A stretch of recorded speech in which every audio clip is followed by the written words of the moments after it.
are listening to the War Report. I said, hey, this defensive line that they're bringing in is not going to be the greatest, right? And we now see that with Zion Logue, Walther. You have Jalen Carter up there. Hopefully he gets to play, but Missouri tried to take out the left side of his leg. I don't know if you guys see that play. That's pretty dirty. I did. Yeah. I'm actually shocked he didn't get flagged. So I'm shocked he didn't tear ACL on that or something, to be honest. But it's just this defensive line is the part where if Auburn really wants to attack, they can move this defensive line. Now, what this council guy did, your center. So I can tell you guys without a shadow of a doubt, the team knows what he said. Of course. I know this for sure. It is in the locker room. So just so you know that is there. I don't know why he would say that, but he did. And it's the whole team knows about it. So congratulations, Mr. Council. You will, I'm sure, be getting some extra smack talk this year. But I can promise you, it is in the locker room. But we're talking about defense. Yeah, Malachi Starks. I chat is like RIP. Is Carter is he playing? Nah, I doubt it. Yeah, I mean, Kirby said he's going to take a couple of weeks likely to be back. So yeah, and with Kirby, if he says a couple of weeks, man, you might see him in a couple of years. I mean, he might have an arm off. It's you never know. Once again, you're confirming for me that head coaches don't always disclose the extent of injuries of players. Right? Absolutely not. Oh, no, wow. It's so weird because somehow people tried to convince me that every other coach does it except ours. So, okay. Anyway, continue. Kirby's really bad at that. He said AD Mitchell could have gone back into the game. We haven't seen him in 3 or 4 weeks. So, it's one of those things. So weird because, I mean, I don't know, man. I find it interesting. Yeah. All right, continue. So Malachi Starks, true freshman back there at safety, man, has really come along.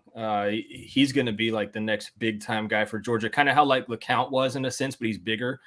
Just that vocal leader, already showing leadership ability.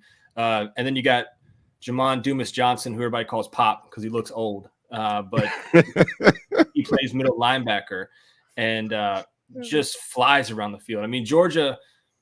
It's kind of weird, right? They've been known to be RBU, right? But right now, I think it's LBU. They're putting out linebackers, man, and middle linebackers specifically. Really, they just put out a ton of them. And Demas Johnson is the next one in line. Smile Munden is another name you guys probably aren't familiar with that didn't play last year, is now playing this year.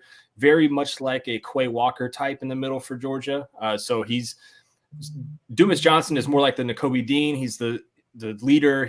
He's seeing stuff. Smile Munden is the one that just comes and hits you, kind of like Quay Walker did last year. Still got Nolan Smith. He hasn't made a ton of noise this year. He's gotten into some pressures, but he hasn't got a ton of sacks. Robert Beal, you haven't heard a ton from this year, even though he led the team in sacks last year. Chris Smith at safety is back for his what seems like 10th year. So he's probably off his parents' insurance by now.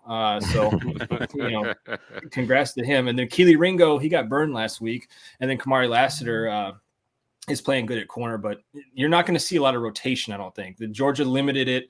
I do the grades every week for Georgia. I transpose them basically over to UGA Sports from PFF.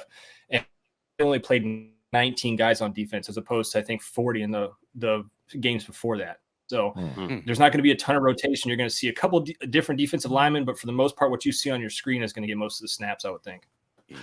Is Starks the one that got the first pick of the game against Oregon? Yeah. Was that him? Yeah, it's him. He's an impressive kid. Yeah, he's already got 2 picks. Chris Smith's got a pick. Then you got Dan Jackson, the walk-on kid at safety. He's got one. And then Tresman Marshall has one backup linebacker. I was about to say Dan Jackson's kind of like all over the place at times because he's like one of the leading tacklers on the team. I think he's like 4th or whatnot. So does he come off the bench? Yeah, he comes off the bench now. I think he started the first game. Then they threw Starks in kind of after the second quarter or so, and Starks has primarily taken over that role. But they run a lot of 3 safety, and you'll see Dan Jackson out there a good bit too, running that. Whether they bring Chris Smith down to the star, they do some different type of things to where you'll mainly see him in like a nickel defense for the most part, and Dan's that 5th guy out there. So we've seen, I mean, Kirby Smart knows defense, puts a good defense out on the field. How do you anticipate him defending against Robbie Ashford this Saturday? Would you expect him to have a spy? How do you expect him to defend our mobile QB? You know, I don't know if Georgia's seen a guy like that this year in terms of just being, extremely mobile. Bo Nix you guys know, more than anybody. I'm not familiar. Who's that guy? He's mobile, but it's one of those mobile things where it's like you don't want him to be mobile. He's mobile in the wrong situations, if that makes sense. Yes. I'm sure it does for you guys Absolutely. again. But yeah, so I see Robbie as being the kind of guy where you want him mobile and he gets mobile in certain situations on purpose. And whether they put Smile would be a great candidate for that. Just because he's so big and he's so talented. You want Dumas Johnson just kind of roaming the field as well. He could be the spy. But I would definitely suspect a heavy dose of, spying Robbie Ashford, and then also Kirby and Glenn Schumann love to inside linebacker blitz a lot and throw that in heavily, after the play has started 2 or 3 seconds after, see how the offensive line protects and then throw in one of those guys. So I wouldn't be surprised to see that a lot too, especially with, the ability of Tank, back there. You want to get him down as quickly as possible too. Ike, a question for you before we flip this. How important is it on the road? This is the first road test of the year for this team. Crowd noise is going to be a factor. The communication with this offensive line that's been mixed and matched. A lot of different bodies moved all over the place. How important is Brandon Council in this game in terms of getting the offense lined up, getting the right protections called? How critical is this going to be? Yeah, I mean, he is the key to all of this. I think what Auburn, I don't know what they're going to do, but what I would try to do is try to go tempo so that you don't have to do a lot of huddle up, try to call the play, change at the line of scrimmage. I would just say, hey, we're gonna run pace, and we're just gonna try to, especially now hearing Paul say that they're not in the habit of subbing a lot.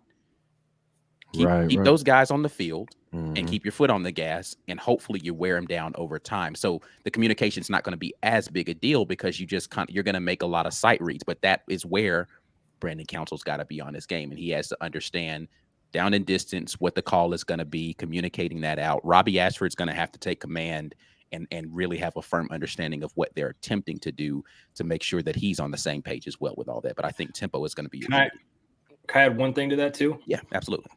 So Georgia will rotate their defensive linemen if given the chance. They love to take 3 off and put 3 on. I mean, it is their go-to.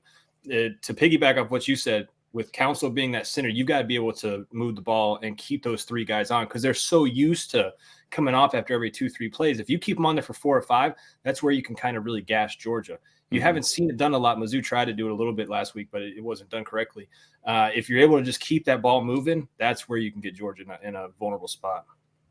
Yeah, let me I don't know why we put Shedrick Jackson out here at the Z. Camden Brown is the guy you're going to see this weekend. I mean, they didn't put anything out that said who was going to be starting. So yeah. I mean, listen, these young guys that played well versus LSU are all going to get on the field quite a bit. So I'll be interested to see again. Paul, you mentioned that it was essentially Jimmy's and Joe's the other week, right? Yeah. Because of the way that they played. And that's always going to be Georgia's advantage here moving forward. Brian talks about a lot. Kirby and Saban recruit so well. They don't have to maybe be the best on paper because you have a guy like Starks who's just going to show up and make some crazy, amazing play. But the version of this offense that these guys are going to run this weekend is going to require a lot more discipline from Georgia on the back end of the defense. And, moving Robbie Ashford around again, it's going to be less of a the first 3 seconds of the play that Georgia is so well at covering is not going to be their problem. It's when Robbie Ashford extends the play and these guys are running around and they found a certain chemistry on the back end where they know where this quarterback wants them to be, and he's showing an ability to be able to get the ball to them in those spots, in a position for them to be able to at least attempt to make a play. So they showed a little bit of it. I expect Georgia to, again, play a little center field, and for Robbie Ashford to have to hit more of those passes underneath. He threw like 9 balls, 20 or more yards, and completed like 6 of them on Saturday or something. I thought, or maybe it was 6 for 8, but it was some crazy number. I don't think he's going to be able to do that versus this defense. I think some of those passes are going to have to come up short in that intermediate range, 10 to 20 yards. And those require a little bit more accuracy. That is going to be the test of whether this Auburn offense can get 300 yards on Georgia or not, right, and stay in this game. So I'm the intermediate throws is what I'm looking at here. Koy Moore, again, he got out wrestled for that one interception, but he made some other impressive catches during that game. Camden Brown high pointed a football. Maharry Kelly had an amazing concentration catch. Right. So these guys are starting maybe to find side. This is a tough test defensively. So if anybody's hearing that Auburn's going to have the most awesome offensive game ever versus Georgia, that's not what I'm saying. But there will be some spots